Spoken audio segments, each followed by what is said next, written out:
Good morning! Amen!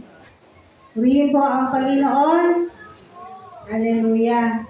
Sa umaga na to, at muli po tayo nakapagpupuri at nakasasamba sa ating Diyos sa buhay. Amen po ba? Amen. So sa araw po na to, isang mabiyayang araw muli para sa ating lahat. Amen. Batiin po natin yung mga kapatid natin. Hallelujah. Good morning. Batiin niyo rin yung mga upuan. Ano kaya nangyari? Amen. Masaya pa rin. Amen. Tuloy po ang ating gawain. So bago po tayo magsimula talaga, ay meron pong nais mo lang magpasalamat sa ating pong Diyos. Nais niyang itaas ang pangalan po ng ating Panginoong Yesus sa kanyang buhay. So hindi ko na po papatagalin. Tawagin ko na po si A.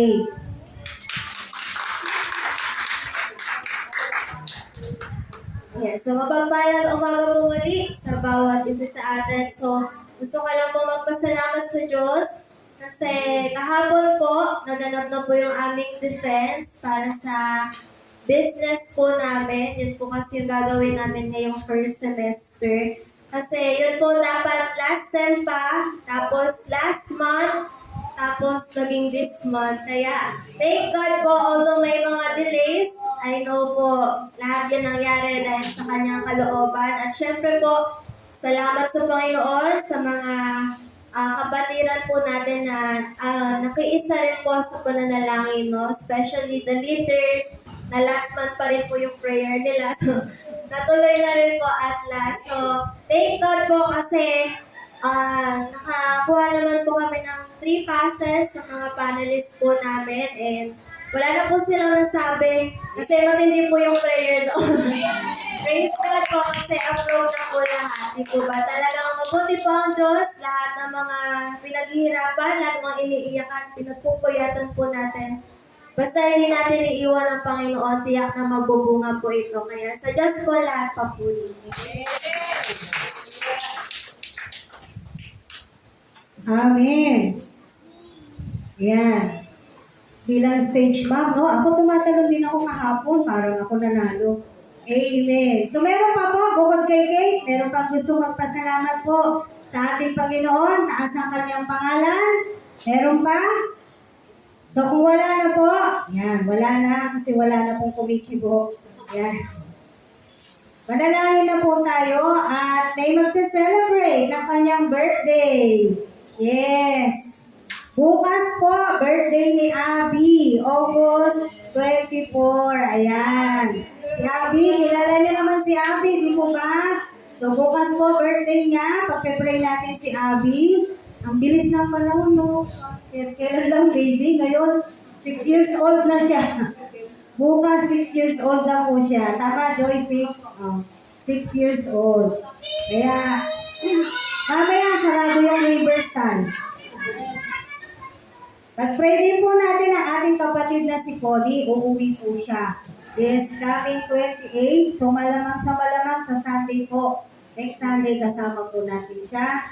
Si Nanay Penny na nasa Batangas din. Sige po, mahiling po na po ang lahat. Tayo po ay manalangin. Maraming salamat o Diyos sa araw na to. Muli, itong araw na to ay pinagpala mo. Salamat sa biyaya mo. Salamat sa kabutihan mo. Salamat sa buhay na meron ang bawat isa ngayong Panginoon. Salamat Panginoon sa walang sawa mong pag-abot. God, walang sawang pagmamahal na ipinaparanas mo po sa amin sa kabila na kami po ay napaka-imperfecto o Diyos. Pero ganun pa man, salamat. Hindi mo tinitignan ang mga ganong bagay. Tinitignan mo kung paano mo kami nilinis. Kung paano mo kami hinugasan sa aming mga kasalanan sa pamamagitan ng iyong paggawa doon sa krus ng Kalbaryo. Salamat Panginoon sa kapatawaran o Diyos na ipinadaw mo sa amin sa kalinisan sa bagong buhay na meron po ang bawat isa ngayon kumikilala, nagtitiwala at sumasamba sa iyo, Panginoon. Kaya naman purihin ka, O God. Purihin din ang pangalan mo, Panginoon, sa buhay ni Abby na magsiselebrate ng kanyang birthday sa araw ng bukas. Salamat, God, sa panibagong taon na ipinagkaloob mo at marami pang taon ipagkakaloob mo sa buhay ng bata na to, Lord. Walang sakit karamdaman. O Diyos, palaging magandang kalusugan at karunungang nagmumula sa iyo, God. Ang amin pong hinihingi, lumaki po siya, Panginoon, na may banal na pagkatakot sa iyo at higit sa lahat sa pagdating ng panahon, siya man din ay magiging tagapaglingkod mo, Panginoon. Kaya salamat po sa kanyang buhay, sa buhay ng kanyang buong sambahayan, Panginoon. Pagpalain mo po sila, O God. Ingatan mo rin ang pag-uwi ni Connie, Lord, sa 28 safe flight. Ang amin pong dalangin, Panginoon, sa aming kapatid, even to Nanay Peli, Panginoon, sa kanila ng pag-uwi. At sa bawat isa, God, alam mo po kung ano yung laman ng puso ng bawat isa ngayon. Alam mo po kung ano yung niluluhog namin ngayon. Alam mo kung ano ang nire-request ng aming mga puso sa oras na to, O God. Lord, binibigay po namin ito sa iyo lahat. At pinagkakatiwala po namin sa iyo ang buong maghapon. You are God of in control of everything, Panginoon. Even sa amin pong weather, O Diyos. Kahit po sa balita, sunod-sunod na naman yung mga pumipila sa bansang Pilipinas na mga disturbances. Pero Panginoon, ikaw po ang may lalang ng mundo. Kaya ikaw rin ang merong authority, Lord God. At kakayanan, O Diyos, na hindi mo po sila hahayaan na manalagta sa bansang ito sa pangalan mo, Panginoong Hesus. Kaya salamat po. Purihin ka, dakilain ka sa oras na to. Purihin ang pangalan mo. Sa pangalan mo, Panginoong Hesus, kami lahat po'y magsasabi na Amen! Amen! Amen. Sa umaga po na to, hindi niyo po alam, meron po tayong ibang tagapagsalita. Yan. Surprise! Wala po akong sinabihan. Yan. Kita nyo, kompleto pa ako sa props. No? Meron pong bagong magpapahayag ng salita sa umaga na to. Meron po tayong bagong pastor. Maaari ko na po ba tawagin? Nahanap nila, oh. Sino kaya? Di ko pa rin matanaw kung nasaan Dino si Pastor Jo. Wala si Pastor Jo.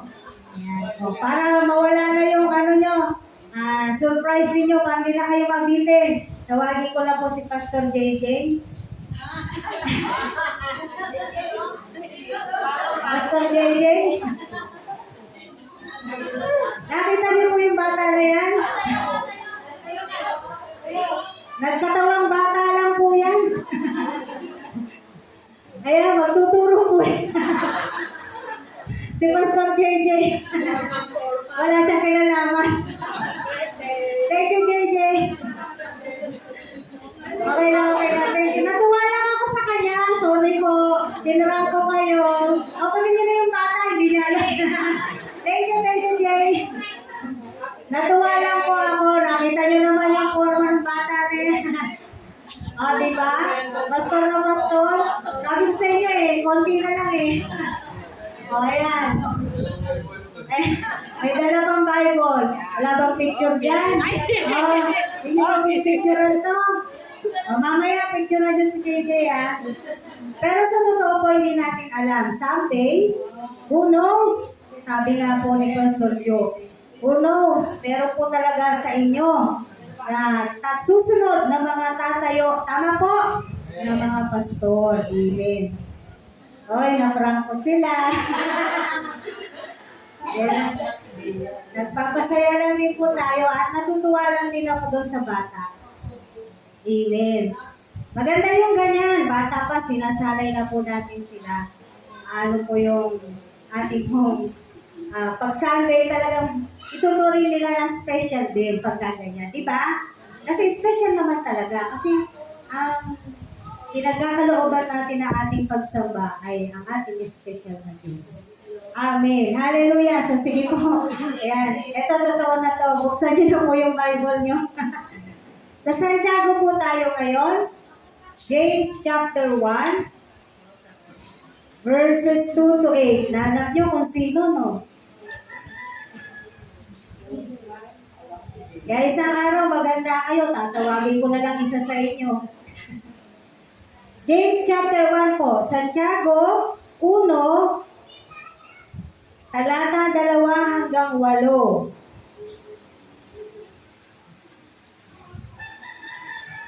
So nakita na po natin.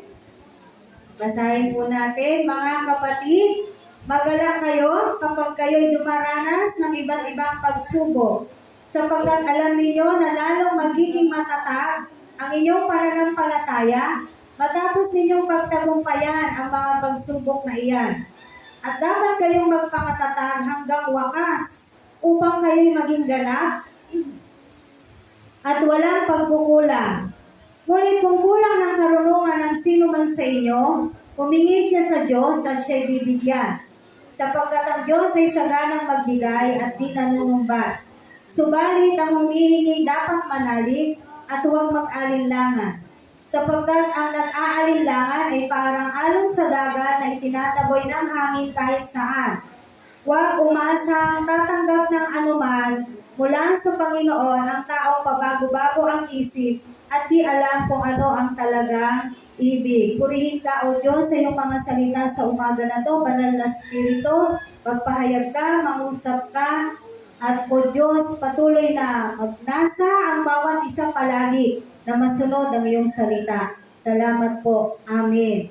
Ayan, so, palagay ko po ay meron na po kayong idea kung ano po yung ating pag-uusapan sa umaga na to, base po doon sa verse na binasa po natin. Amen? So, nung nakaraan po, meron tayong paunang tanong na para kanino ka nabubuhay?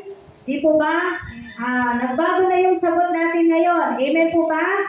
Ang sagot natin dati, syempre, yung sa mga pamilya natin, yung mahal natin sa buhay. Again, walang masama doon, pero nung inaral po natin yung nakaraang linggo, para kanino tayo nabubuhay ngayon? Para sa Diyos. Amen. No? Ngayon, meron po tayo ulit pang unang tanong. Sino po ba sa inyo ngayon, sa atin, ang may gusto ng pagsubok? Wala. Amen. Wala naman talaga. Yan po yung tamang sagot. Pero hindi ba, kahit ayaw po natin yung pagsubok na yan, ay nararanasan po natin. No? Kahit po hindi natin sila gusto. Kasi ang realidad po ng buhay natin, lalo na tayong mga Kristiyano, sinusubok po talaga tayo. Sinusubok po, lalo na po ang ating pong mga pananampalataya sa Diyos. Amen. Ngayon, sa pagpapatuloy po ng pag-aaral natin, ay marahil magkakaroon na rin po tayo ng bagong kaisipan patungkol sa mga pagsubok na ating pinagdadaanan. Pagkatapos po nito, sasaya na po kayo. Kapag nalaman po ninyo, ano ba yung naidudulot ng ating mga pagsubok. Bagamat ang sasabihin talaga natin, ang isasagot natin kapag natanong ka ng ganoon, ano bang nadudulot sa iyo ng pagsubok? Di ba? Ang sasabihin mo yung wala, edi problema, edi sakit, pasakit, kabigatan, lahat na lang ng negatibong salita ay masasabi po natin kapag natanong tayo, ano bang nagiging dulot sa iyo ng pagsubok? Tama po ba? Pero dito po sa ating verse, tingnan po natin itong mabuti, ano ba ang naidudulot po sa atin ng pagsubok? Kung titignan po natin yung sinasabi rito sa verse 2 hanggang 3, ulitin lang po natin, sabi po dyan, mga kapatid, magalak kayo kapag kayo'y dumaranas ng iba't ibang pagsubok. Bakit? Verse 3, sapagkat alam ninyo na lalong magiging matatag ang inyong pananampalataya matapos ninyong pagtagumpayan ang pagsubok na iyan. So sa Biblia, sinagot po tayo, ano ang naidudulot ng pagsubok sa atin? Lalo pong tatatag ang ating pong pananampalataya sa Diyos kapag tayo po ay nagtagumpay sa ating pong mga pagsubok.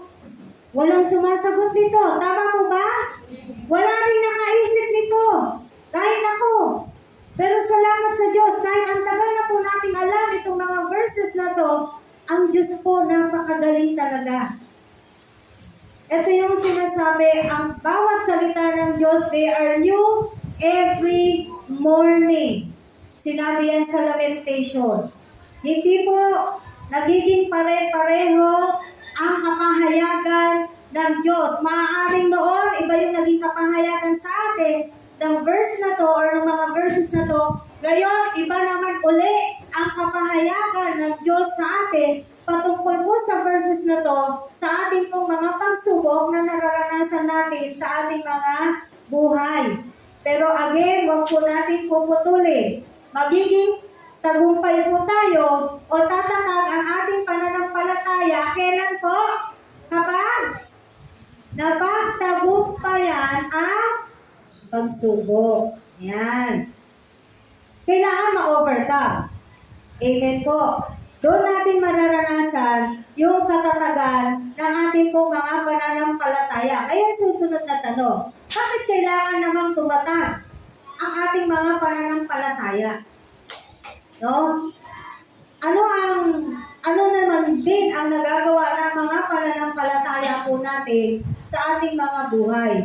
Tayo po mga Kristiyano, tayo po ay nabubuhay na sa ating mga pananampalataya. The just shall live by faith. Kaya napakahalaga po ng pananampalataya po natin.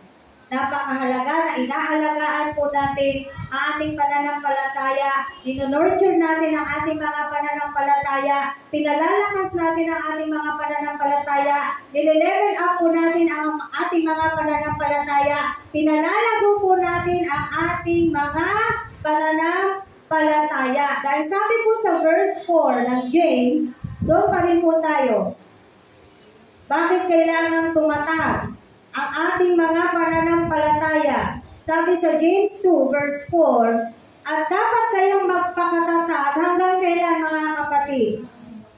Hanggang wakas. Kung kailan po yung wakas, hindi natin alam. Amen. Pero ang sinasabi sa atin dito, dapat kayong magpakatatag hanggang wakas. Bakit? Upang kayo'y maging ganap at walang pagkukulang. Una, kailangan tumatag ang ating mga pananampalataya para tayo po ay maging ganap at walang pagkukulang sa Diyos. Kailangan tumatag ang ating pananampalataya para makatagal po tayo hanggang wakas. Dahil ang sinasabi po sa Biblia, ang mananatiling tapat hanggang wakas. Paulit-ulit po natin itong sinasabi, ipinapahayag para hindi natin makakalimutan. Sila po ang magkakaroon ng kaligtasan. Kaya kailangan pong tumatag po tayo sa ating mga pananampalataya sa kabila ng alam ng Diyos kung ano yung mga pagsubok na pinagdadaanan po ng bawat isa ngayon. Amen. Huwag na huwag po natin iisipin na hindi po, kumbaga parang walang pakialam ang Diyos. No? Huwag po natin iisipin, huwag din tayong magtatampo. Hindi naman na tinutugon ng Diyos yung prayer ko.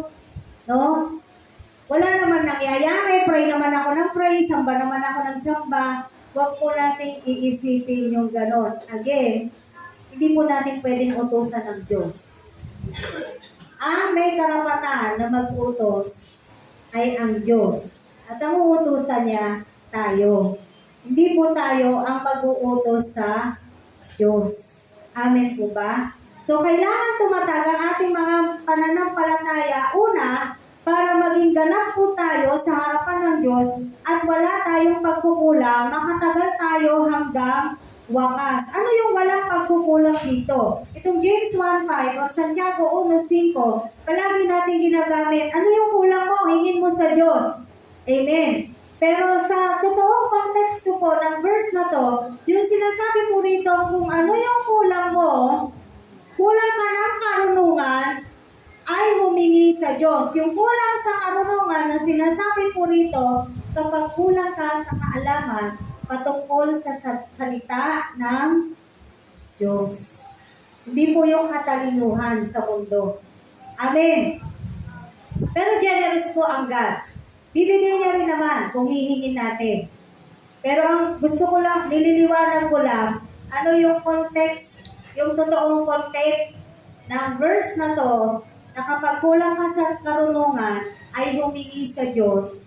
Marami pa po tayo kakulangan pagdating sa kaalaman patungkol po sa salita ng Diyos.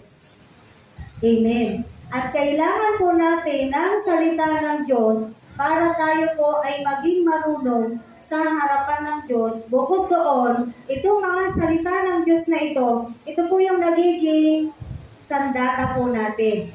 Every time po na humaharap po tayo sa mga pagsubok, ano nagiging sandata natin? Napapansin nyo ba? Salita po ng Diyos. Ano nakakapag-comfort sa atin sa kabila ng mga pagsubok na pinagdadaanan po natin? Hindi ho ba salita ng Diyos? Ano nagbibigay ng kapayapaan sa atin? Hindi ho ba salita ng Diyos? Amen po ba? So kailangan po natin ng karunungan patungkol sa salita ng Diyos. Kaya kami po talaga ay nag-encourage po kami na mag-aral po tayo ng salita ng Diyos. Dumaan po tayo sa mga trainings. Kasi sa pamamagitan po noon ay makakarinig pa po tayo ng iba pang mga salita ng Diyos na hindi natin naaaral kapag ganito pong Sunday service. Why? Limitado po ang oras natin kapag ganito pong service po natin, worship service natin. Kaya gusto natin ay meron po tayong ibang nakalaan na oras para nang sa ganon yun talagang mga hindi nyo maintindihan. Tama po ba? Marami po kayong madi-discover once na tayo po ay nag-aaral ng salita po ng Diyos. At napakalaking tulong nga po nito dahil araw-araw. Sino ba sa ating walang pagsubok? Taas ang kamay. Wala. Tama? Lahat po tayo may pagsubok. At araw-araw humaharap po tayo sa hamon ng buhay. Bakit ka nananatiling malakas? Bakit ka nananatiling nakatayo? Bakit ka nananatiling matatag? Dahil yon sa salita ng Diyos. Dahil kahit po maliit lang yung pananampalataya meron tayo, sabi nga sa Mateo, maging sinlaki lang ng butil ng mustasa ang ating pong pananampalataya, sabihin mo sa bundok na to na lumipat siya, yun po ay magaganap. Ayon po yan sa ating pananampalataya. Amen. So humingi po tayo ng karunungan sa Diyos, sa kanyang salita, dahil doon po nagmumula yung ating pananampalataya. Ano sabi sa Romans? Romans 10:17, kung hindi po ako nagkakamali, sa pamamagitan ng pananampalataya, tama po ba?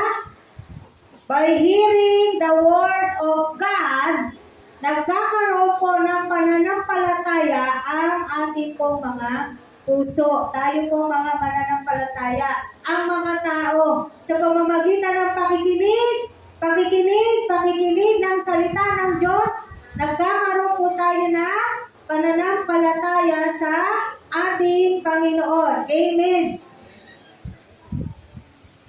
Dahil po, napakahalaga, katulad nga ng sinasabi ko kanina, hindi pwedeng Kristiyano ka, tapos hindi po tayo nananampalataya.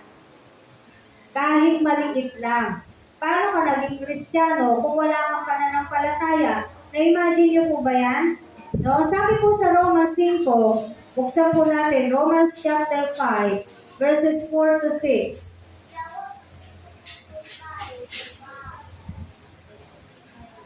Romans 5, verses 4 to 6, sabi po rito,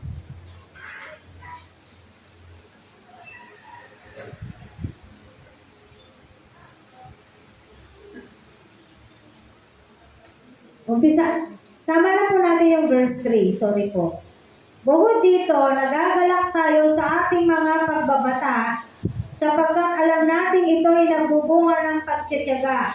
At ang pagtitiyaga ay nagbubunga ng katatagan.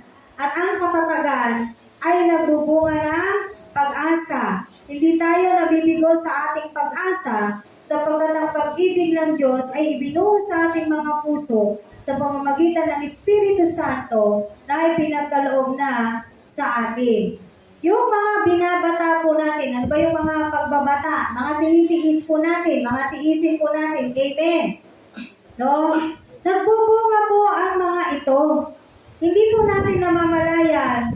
No? Nagbubunga po yan. Sabi nga dyan, yung pagbabata natin, anong binubunga yan? Pagtsatsaga. At yung pagtsatsaga natin sa Diyos, sa buhay po natin bilang Kristiyano, anong binubunga po niyan?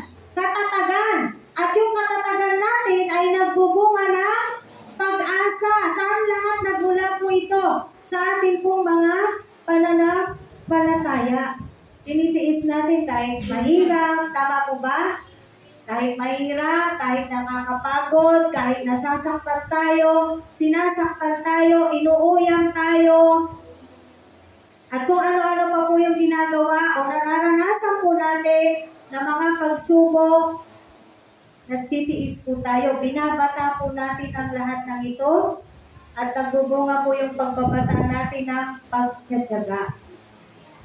At sa ating pong pagtsatsaga, tayo po ay tumatatag. Tingnan na po natin yung kahulugan uli ng pananampalataya. Hebreo 11:1.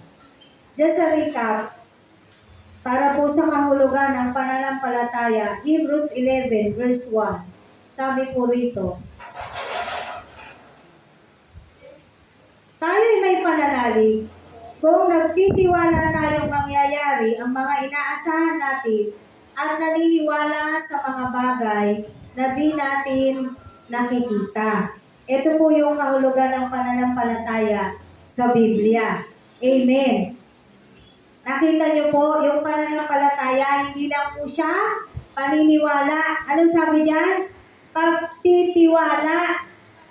Nagtitiwala po tayo na ibibigay natin yung ating pagtitiwala sa ating Diyos na hindi natin nakikita. Tama po ba? At kapag po itong pananampalataya natin na to, kaya ngayon po ay muli natin siyang pinag-aaralan, gaano rin po siya kahalaga, bukod doon sa unang kanina, dinudulot ng pagsubok ay yung magkakaroon po tayo ng katatagan. Kaya po tayo tumatatag dahil po sa ating mga pananampalataya. Bakit mahalagang meron tayong pananampalataya? Dahil po doon sa verse 6, babalan po kayo, Hebrews 11:6. Nakita niyo na po? Hebrews 11 verse 6. Tignan niyo po ito. At hindi kinalulugdan ng Diyos. Sino yung hindi kinalulugdan ng Diyos? Ang hindi nananalig sa Kanya. Sapagkat ang sino mang lumalapit sa Diyos ay dapat maniwalang may Diyos at Siya ang nagbibigay ng gantimpala sa mga humahanap sa Kanya. For without faith, it is impossible to please God. Hindi ho natin mabibigyan ng kaluguran. Hindi ho natin mapiplease ang Diyos kung wala po tayong pananampalataya sa ating Diyos. Amen. Kaya ganito po ating pinapahalagahan yung ating po mga pananampalataya. Dahil kailangan ma-please po natin sino? Ang ating Diyos. Tandaan po natin lahat ito.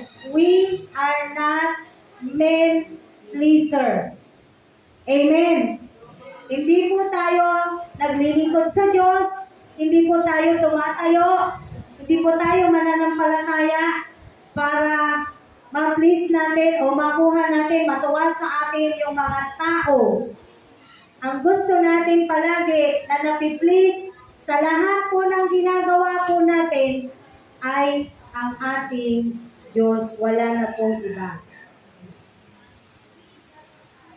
Amen.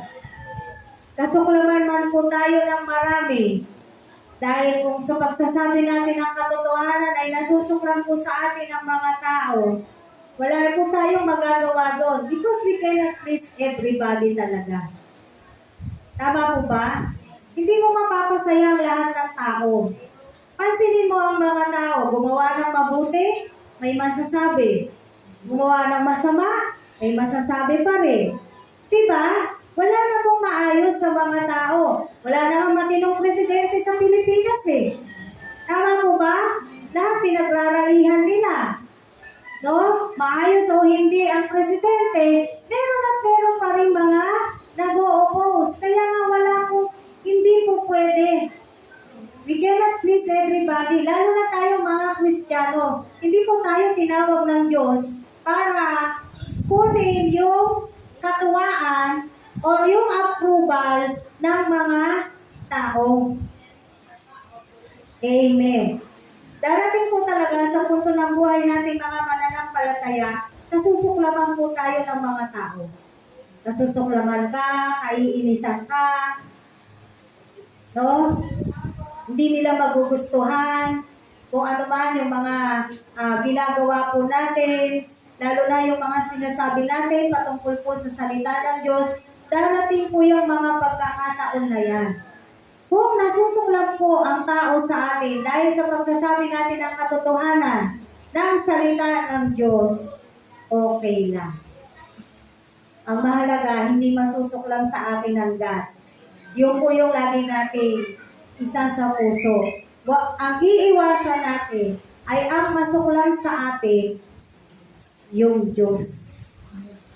Pero hindi ko sinabing hindi naman natin itatrato ng tama yung mga tao. Amen? Naiintindihan niyo po yung pinag-uusapan natin kasi matatanda na po tayo dito. Tama po ba? Gusto ko lang sabihin, we are here, we are serving the Lord, but we do not please men. Hindi po tayo nakatayo sa harapan o tumatayo sa harapan para i-please po ang mga tao. Amen. Kasi po sa totoo lang, in a Christian world, hindi rin po nawawala ito. O paano wag umalis? I-please yung tao. O wag magdamdam, i-please yung tao. O para hindi ma-open, hindi na i-correct kahit mali. Nagigets niya po? Kasi gusto i-please yung tao. We do not do that. Kung kailangan i-correct, i-correct. Kung kailangan i-disiplina, i-disiplina. Kung kailangan sabihin ng totoo, kailangan marinig nila yung katotohanan. Dahil hindi po tayo tumutulong kapag iniiwasan natin na nakaka-offend tayo.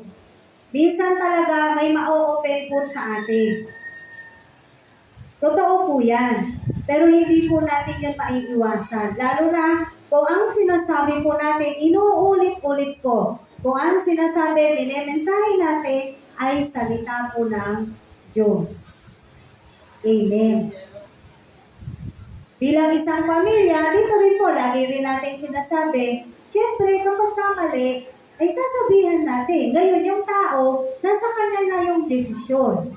Sinabihan mo na, pero hindi naman natin talaga nakokontrol yung tao eh. Tama po ba? Kahit po may mga kinakounsel tayo, nasa tao pa rin po yung last decision at the end of the day, kung ano pa rin yung kanilang gusto, yung pa rin yung masusunod sa kanilang buhay. Ang mahalaga, naibigay po natin yung katotohanan. Amen. That's why, it is impossible to please God without faith. Kaya kailangan meron po tayong pananampalataya. At sabi nga rito doon sa Hebrews 11 verse 6, yung pananampalataya na yun, na naniniwala tayo na may Diyos at siya ang nagbibigay, tingnan nyo siya ang nagbibigay ng gantimpala sa mga humahanap sa Kanya. Ang Diyos po, nagbibigay talaga siya ng reward. Nagbibigay talaga siya ng gantimpala. Minsan kahit hindi mo hinihingi, binibigay po ng Diyos. Ganyan po kabuti ang ating Diyos. Pangatlo, bakit kailangan tumatagpo tayo sa ating mga pananampalataya? Hindi po magtatagal ang ating pong pag-uusapan sa umaga na to. Pangatlo, tatanggap tayo ng tutong galing mismo sa ating Panginoong Diyos. James 1:12. Balik po tayo sa Santiago 1:12.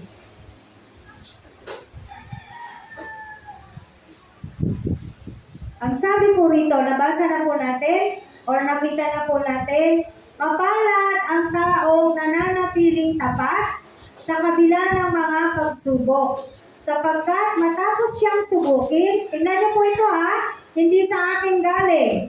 Tatanggap siya ng puto. Ito'y ang buhay na ipinangako ng Panginoon sa mga umiibig sa Kanya. Hindi ho ba napakaganda po nitong sinasabi ng salita ng Diyos sa akin? Pagkatapos po ng ating pagsubok, kapag tayo po ay nanatiling tapat, tayo po ay tatanggap ng putong. Ano yung putong na yon? Buhay na ipinangako ng Panginoon sa lahat ng umiibig sa Kanya. Diba? Ang Diyos po ang nangako. Meron pong reward. Yung mananatiling tapat. Dahil po siya ay sinusubok. Tayo po ay sinusubok. Kapag manatili po tayong tapat sa ating Diyos, pagkaharap na po natin ang ating God, bibigyan niya po tayo ng putong. I remember 5 crowns ito eh. Isa ito sa putong na ibibigay ng Diyos sa mga tapat.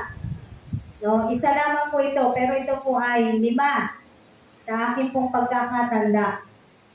No? So, ibibigay po yan ng Diyos. Kaya mga kapatid, anong pinagdadaanan mo ngayon?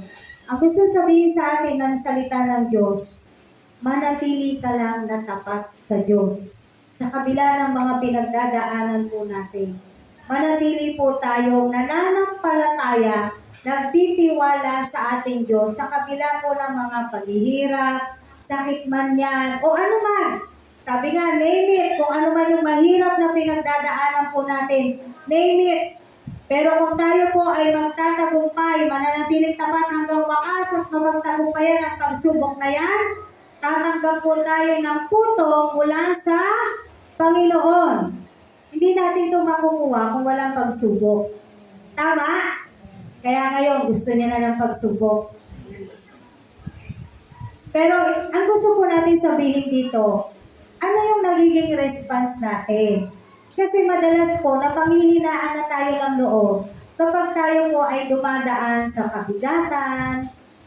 Tama po ba?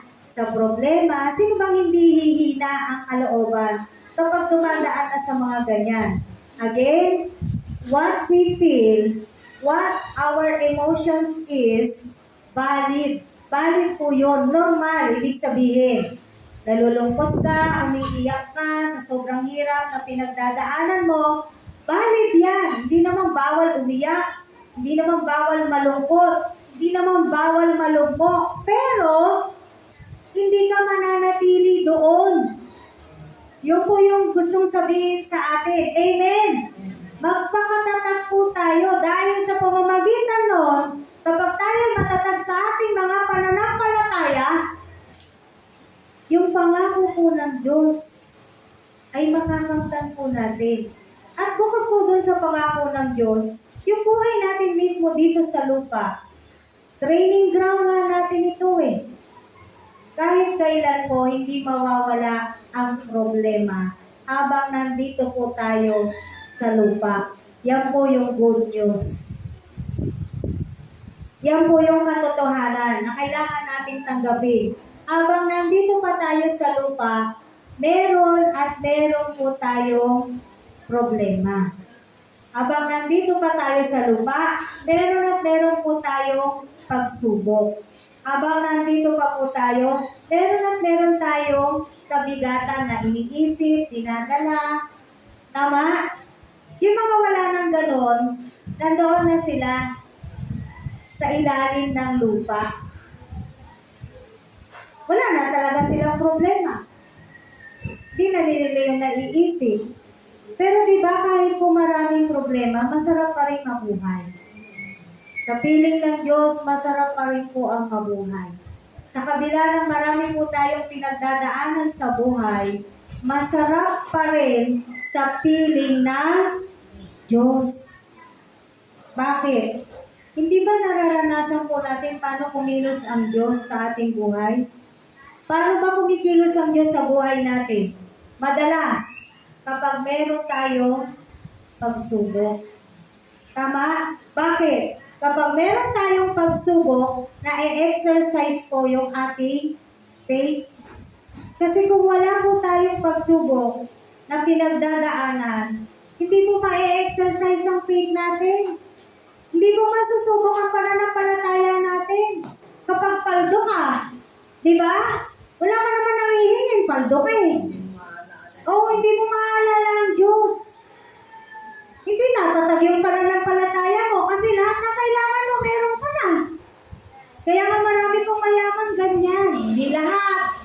Again, hindi lahat ng mayaman, pero ang Biblia rin ang nagsasabi, napakahirap para sa isang mayaman ang makapasok sa kaharian ng Diyos. Para silang dumadaan, para silang kamelyo na dumadaan sa butas ng karayom. Bakit? Kasi nga wala silang kailangan sa buhay na to. Kung anong kailangan nila, available sa paligid nila. Kaya nila, afford nila. Tama po ba? Kaya kung may pagsubok man po sila, ay itatapat lang nila o problema natin ganito, o bayaran mo. Ganyan lang kasimple sa kanila. No? Pero salamat sa Diyos sa mga mayayaman na kumikilala sa Diyos. Salamat po, marami naman na. Pero ang gusto ko nating sabihin dito, ganoon po yung pagsubok, yung kahalagahan niya sa buhay natin. Kung bakit tayo nasusubok. Dahil kung wala po yan, ay sabi nga ni Nanay Saleh, hindi natin maaalala ang Diyos. Hindi tayo tatawag sa Diyos. Hindi tayo lalapit. Hindi ka magkakanda iyak na manalangin sa Diyos. Tama po ba? Hindi ka mananampalataya, hindi ka magtitiwala kung wala kang inilalapit sa Diyos. Pero dahil meron tayong inilalapit sa Diyos, tingnan niyo po. Tingnan niyo po, yung pananampalataya po natin, nag-a-activate. Amen? No?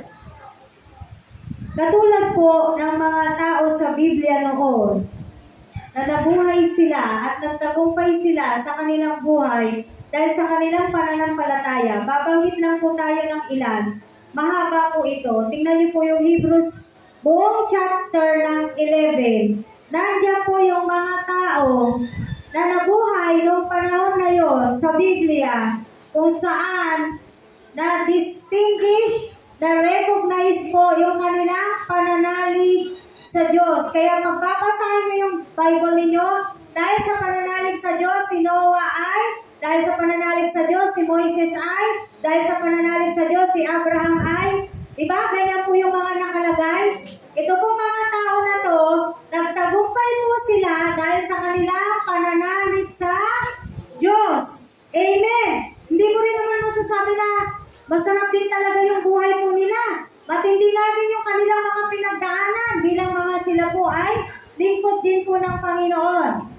So pipili na lamang po tayo, mahaba po yan. Basahin nyo na lang po sa inyong mga tahanan. Dito po tayo sa Hebrews 11, 17 to 19.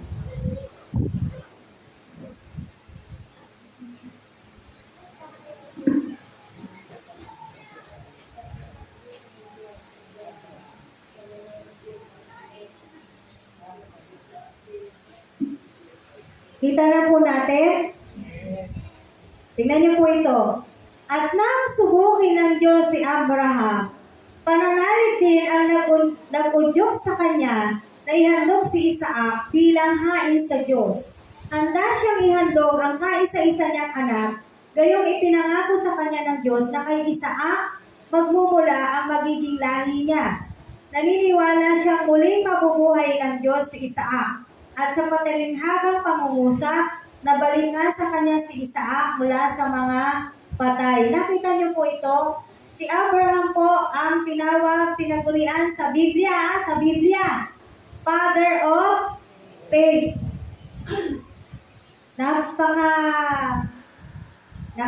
Sabihin na natin, nakakainggit, nakaka-inspire kung paano manampalataya si Abraham sa Diyos. And remember, si Abraham po ay mula sa lahi ng mga pagano. Doon po siya bansa nagmula. Diba, tinawag siya ng Diyos, sabi niya, alis ka dyan, punta ka sa lugar na to. Maayos ang buhay yan. Mayaman po si Abraham, take note. Pero ganun pa man, siya po ay sumunod sa Diyos. At ito pa ang sabihin na natin pinakamalala. Hindi sila nagkaanak. Nangako ang Diyos sa kanya ng anak. Nauna si Ismael, tama? Yung anak niya kay Hagar. Pero ang sabi ng Diyos, hindi kay Ismael magmumula yung maraming lahi. Kung hindi, yung talagang magiging anak nila ni Sarah. At yung po si Isaac. Tapos sinabi ng Diyos sa kanya, alay mo si Isaac. Pinangako nga ito ng Diyos sa kanya eh. Dito magmumula yung maraming lahi eh. Paano mangyayari yun kung iaalay si Isaac at mamamatay? At kung papatayin si Isaac, paano mangyayari dadami ang lahi eh kung patay na nga? I-imagine niyo po ba to? Pero walang tanong-tanong si Isaac eh. Wala rin reklamo, Lord naman. Sabi mo, ito nga yung anak ko, mahal na mahal niya yun, syempre. Pangakong anak yun eh. Wala naman pong magulang na hindi nagmamahal sa anak, lalo na yung ganung kaso. Miracle baby po. Kung tatawagin natin sa mundo natin ngayon, sa panahon natin ngayon, si Isaac po ay miracle baby. Kasi baog si Sarah. Hindi po kailanman talaga manganganak ang isang baog. At isa pa, 100 taon na sila. Noong ipinanganak si Isaac, 75 years old si Abraham, nung ipinangako sa kanya na dadami yung kanyang lahi. Tingnan mo yung 75, matanda na rin. Tama po ba? Pero, balik tayo kay Abraham. Wala siyang tanong-tanong. Wala rin siyang reklamo. Lord naman. Dami namang hayop dito. Sila na lang. Wag ang anak ko. Di ba? Iaano yung anak? No? Pero si Abraham sumunod pa rin sa Diyos. Kaya dito po nasabi ni Abraham sa mga pangalan ng Diyos, yung Jehovah Jireh. The Lord provides. Dahil nung akmang papatayin niya na si Isaac, merong bigla-bigla sa taas ng bundok, nasa bundok sila ha, bigla-bigla na lang hayop doon. At pinigilan po siya ng Diyos. Na-test siya, di ba? At nagtagumpay po si Abraham sa pagsubok na yun.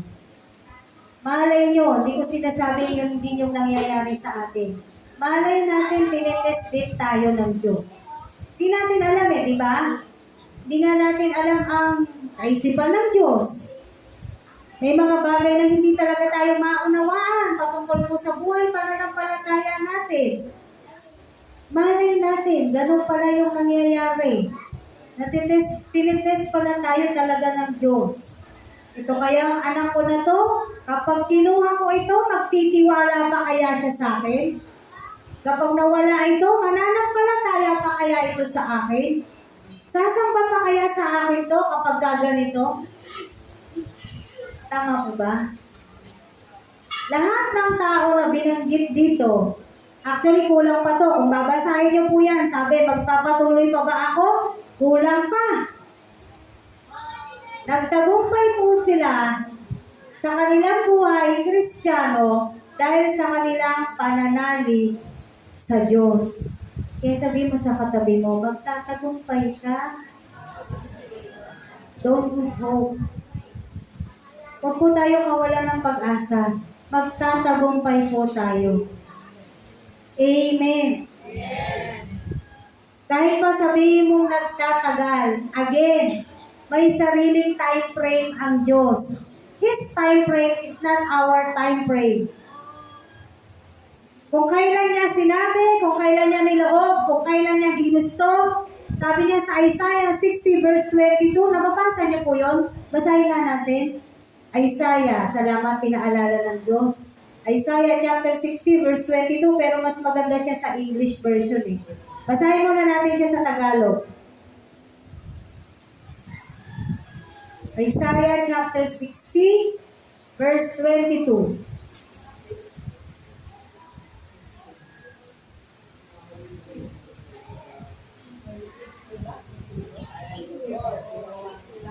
Sabi po rito, maliit mang lipi, iyang inyong angkay magiging dakila. Gagawin ko kayong malakas sa bansa. Mangyayari ito sa takdang panahon. Pagkat akong si Yahweh ang nagsasalita at magsasagawa. Amen. Paano sa King James P? Pwede pa. When the time is right, I, the Lord. May magandang version na ganun eh. Will make it happen. Basahin po siya sa King James Version. Isaiah 60 verse 22. Sabi po rito, a little one shall become 1,000, and a small one a strong nation. I, the Lord, will hasten it in His time. Siguro NIV yung sinasabi kong version. Thank you. Ano sa'yo, Ate RC? It is you will become 1,000, no less a mighty nation. I am the Lord. In its time, I will do this quickly. Amen. This I will do it happen. Pero iisa lang naman yung sinasabi niya dun sa huli, sa dulo, di ba? Akong nagsalita, akong magsasagawa. Living Testament, New Living Testament, translation. New Living At Translation. the right time, I, the Lord, will make it happen. Ayun, New Living Translation pala. At the right time, I, the Lord, will make it happen. Gagawin ng Diyos. Amen? Sabi niya doon sa Tagalog, ako yung nagsalita, ako magsasagawa. Pag sinabi niya, mangyayari. Kaya huwag po tayong mawawalan ng loob sa mga pinagdadaanan po natin. Magpakatatag po tayo. No? Isa pa pong babasahin natin sa Hebrews 11.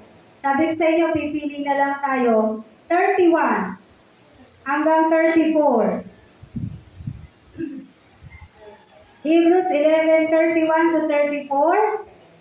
Dahil sa pananalig sa Diyos, si Rahab, ang babaeng may maruming pamumuhay, ay hindi napahamak na kasama ng mga ayaw pasakop sa Diyos, sapagkat malugod niyang pinatuloy ang mga tiktik. Magpapatuloy pa ba ako? Kulang ang panahon para isalaysay ko ang tungkol kina Gideon, Barak, Samson, Jepti, David, Samuel, at sa mga propeta. Dahil sa pananalig nila sa Diyos, nakalupik sila ng mga kaharian, gumawa ng matuwid, at nagkamit ng mga ipinangako ng Diyos. Nagpatikom sila ng mga bunganga ng leon, pumatay ng nagngangalit na apoy, at naligtas sa taba. Sila'y mahihina, ngunit binigyan ng lakas upang maging magiting sa digmaan. Ano pa't napaurong ang hukbo ng dayuhan. Nakita po natin to. Ano-ano mga pinaggagawa nila dahil sa kanilang pananalig sa Diyos. Amen! Kayang-kaya ni Jesus. Philippians 4:13, I can do all things. Pero huwag mong puputulin doon. Through Christ, which strengtheneth me. Magagawa natin ang lahat ng bagay dahil kay Jesus. Hindi dahil sa sarili natin. Amen. Yun ay kung ganun po yung ating pananampalataya. May pananalig po tayo sa Diyos. Si Rahab po, just a little bit background of Rahab. Si Rahab po, sa panahon po natin ngayon, siya po ay prostitute. Sabi diyan, patutot. Alam niyo na po yung prostitute, tama po ba? Naiintindihan niyo po. Si Rahab po, hindi siya Israelita. Hindi niya rin nakita kung ano yung mga himala ni Yahweh sa Old Testament. Pero nanalig siya sa Diyos. Sa paanong paraan? Nababalitaan niya lang. Nalaman niya kung paano yung mga Israelita niligtas ng Diyos mula sa Ehipto. Hearsay. Nalaman niya lang, nabalitaan niya lang, pero nanalig siya sa Diyos. Nabalitaan niya lang ha, pero naniwala siya sa Diyos. Tayo, hindi lang natin basta nabalitaan lang, tama po ba? Marami na po tayong salita na alam natin. Kaya mas lalo po tayong magtatagumpay sa mga pinagdadaanan po natin sa buhay po natin na to. No? Si Elijah, binanggit dito, di ba? Hindi nabanggit si Elijah. Si David po yung Nagpatikom ng bunganga ng leon, si Daniel, kasama din. Si David kasi bata pa lang, pumamatay na siya ng oso, ng leon, kapag sinasalakay yung mga alaga niyang pupa. So tingin ninyo, paano niya yung pagagawa? Paano niya napatay si Goliath? Hindi rin dahil sa malakas siya eh. Anong nagpanalo kay David? Yung pananalig niya sa Diyos. Kasi sinisigawan niya na si Goliath. Bibigay ka sa akin ng Diyos ko. Naano nyo kung paano yung kwento ni David? Palaging nagiging bida po si David sa kwento, pero ito yung nakakalimutan ng mga nagkukwento. Sino talaga yung dahilan bakit nagtagumpay si David? Ang Diyos. Amen. Ang Diyos po. Kaya mga kapatid, sila ay katulad lamang din po nating mga tao. Wala pong kakaiba sa kanila. Katulad lang din po natin silang mga tao na nananalig sa Panginoon. Kung yun po dahil sa kanilang pananalig ay nakapanagumpay po sila. Hindi ba tayo din? Makakapanagumpay din po tayo sa buhay na to sa pamamagitan po ng ating pananalig sa ating Diyos. Buhay na buhay po ang Diyos natin. Alam na alam niya po yung ating pinagdadaanan. Amen. So, in conclusion po sa ating pong pinag-aaralan, ang mga pagsubok po natin na to, ayaw natin ang pagsubok, tama. Pero, ang mga pagsubok po natin na to, ang nagiging daan ng pagtibay ng ating pong mga pananampalataya. Dahil sa mga pagsubok na to, na ating pong pinagdadaanan, tumitibay po yung ating mga pananampalataya. Kaya mahalaga ang pagsubok. Amen. Kaya simula sa araw na to, kapag may pagsubok tayo, we do not treat or we will not respond to that trials ng lugmok na lugmok ka. Maging inspirasyon natin si David. Ano sabi niya? Ulitin natin. Kay Goliath, ano sinabi niya? Ibibigay ka sa akin ng Diyos ko. Tatalunin ka ng Diyos ko. Ikaw na pagsubok ka. Amen po ba? Ako po ay keep on praying. Sa kabila ng minsan, may mga tanong tayo sa buhay natin, Lord. Minsan naman nakakaranas na kami ng mataas, tapos bigla na naman babagsak. Taas, tapos babagsak na naman. Why is it like that, Lord? But then, hindi na ako naghahanap ng sagot mula sa Panginoon. Dahil wala nga akong karapatang mag-question. Sarili ko lang yon. Again, akin lang po yun. Amen. Pero I keep on praying. Kahit po inaabot na ng taon, Panginoon, this era of ours, tatapusin mo. Every time na niyayakap ko panalangin ng aking asawa, tatapusin mo kung ano yung panahon namin ngayon na hindi maganda. Tatapusin mo to. Kung kailan, willing to wait. Hindi ka pwede magmadali. Amen? Hindi rin natin siya pwedeng madaliin. Again, He has His own time frame. Marahil, may mga ginagawa ang Diyos. Sinuhubog po tayo ng Diyos sa maraming bagay. Hindi nyo ba natututo tayo sa mga napagdadaanan po natin? Natututo po tayo, tama? Bukod sa nag-a-activate yung ating pong mga pananampalataya, we are learning a lot. Natututo po tayo na magpakumbaba sa Diyos, magtiwala sa Diyos, yun po yung pinakamahalaga. Na matuto po tayo magpakumbaba sa ating pong Panginoon. And bilang application po natin sa James chapter 2, verses 21 to 26. Balik po tayo sa Santiago. James chapter 2, verses 21 to 26.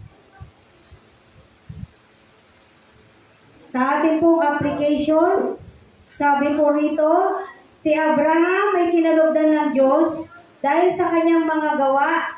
Nang ihandog niya sa dambana ang anak niyang si Isaac, hindi ba? Di ay makikita mong magkalakip. Tingnan niyo pong mabuti to, ha? Diyan makikita mong magkalakip ang kanyang pananampalataya at mga gawa. At naging ganap ang kanyang pananampalataya dahil sa kanyang mga gawa.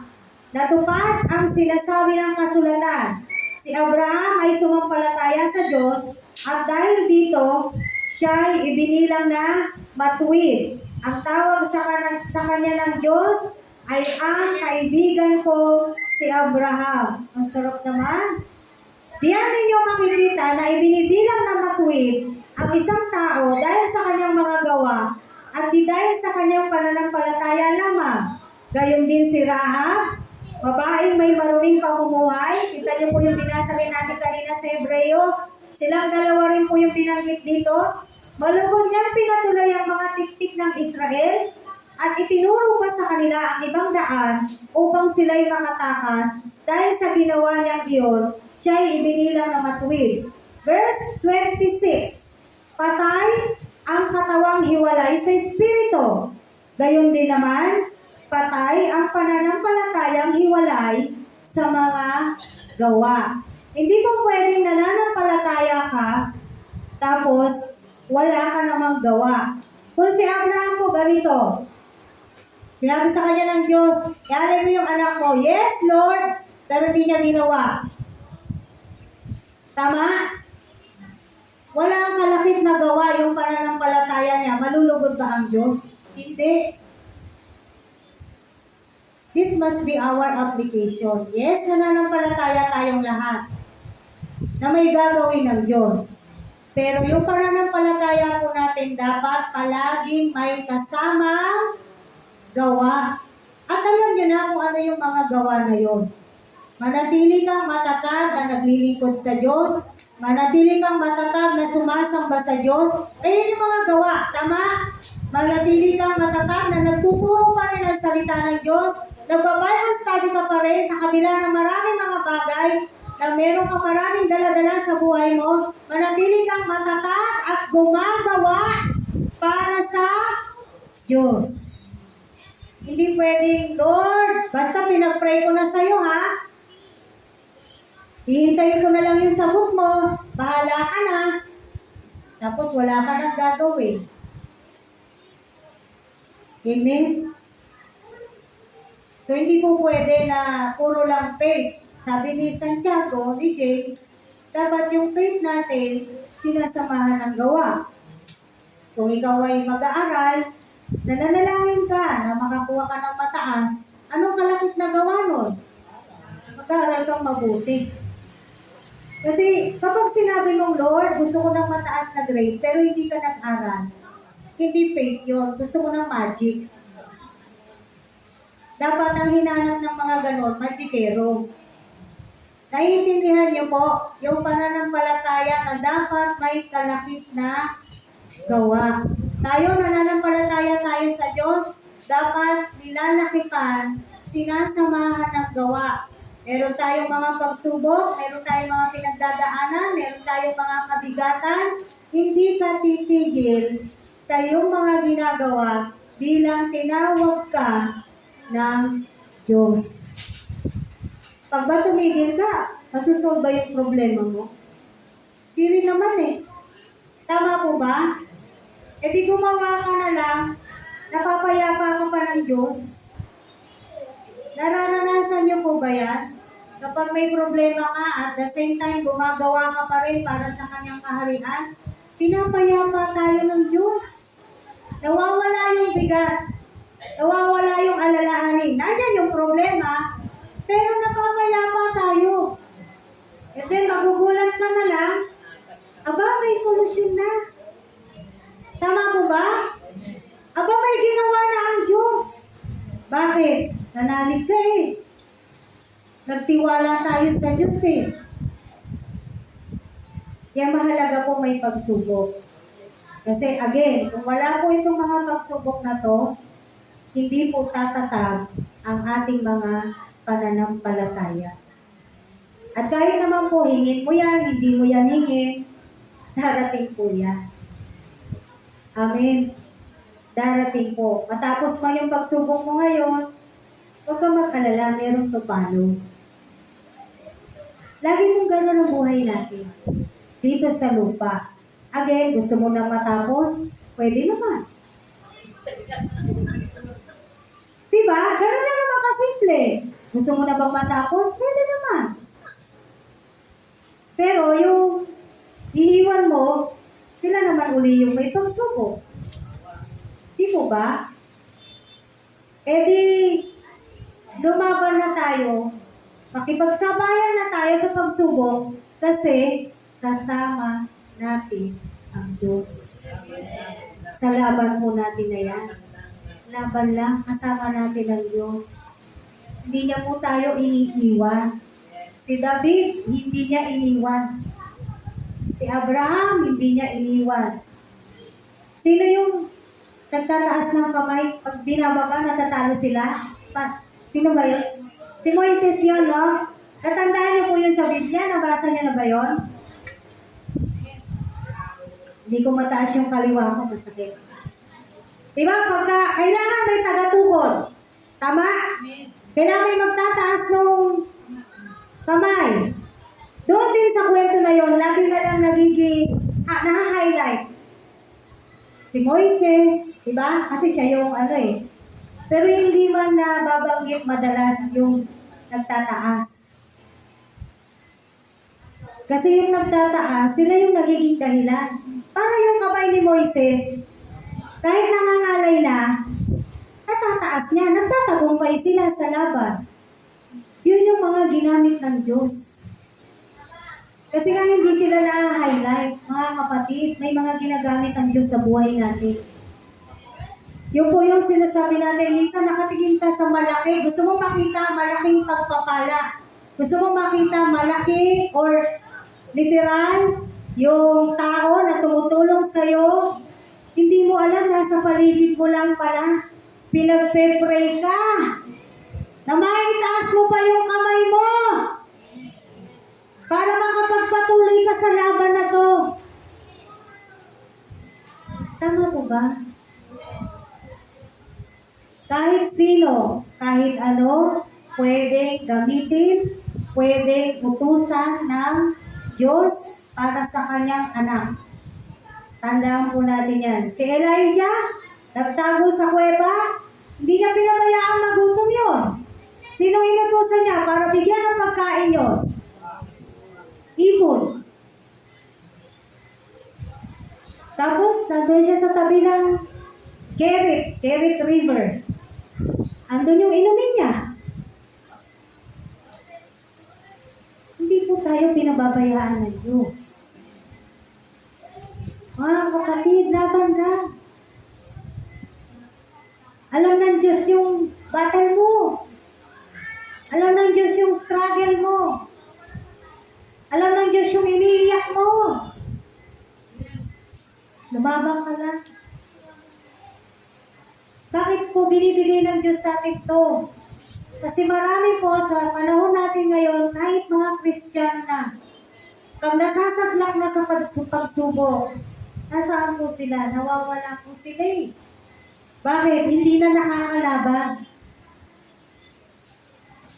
Pinipili na lang putuli ng kaugnayan sa Diyos. Pero tandaan po natin, kahit kailan, hindi po tayo pinabayaan ng Diyos. Baka hindi mo alam, may ginagamit siya sa'yo para itaas ang kamay mo. Para manatili kang tagumpay sa iyong laban. Hindi mo na kailangan malaman kung sino man yun, kung ano man yun. Tama? But what I'm trying to say is, kayang gamitin, kayang utusan ng Diyos kahit hayop. Para sa iyo, kapatid. Para sa akin. Para sa atin. Kung tayo lamang po ay mananalig, magtitiwala, mananampalataya ng buong katapatan sa ating Diyos. Anong battle mo ngayon? Anong struggle mo ngayon? Sabihan mo, kausapin mo. Ikaw, sisiw ka lang. Ang meron ako, yung lumikha sa'yo. Hindi ba totoo? Ang meron tayo, yung mismong lumikha ng lahat ng bagay. Amen. We have God. Our God is so big and so mighty. Hindi ka ganun, di ba? Minsan hindi lang po natin nare-realize. No? Kaya simula sa araw na to, magiging iba na rin yung pagtingin natin sa mga pagsubok na pinagdadaanan natin. Yes, we can cry. Pwede kang madapa, malugmok. Pero after noon, huwag kang magtatagal doon. Bangon ka ulit. Kasi meron tayong Diyos. Amen? Tayo po'y manalangin. Hallelujah.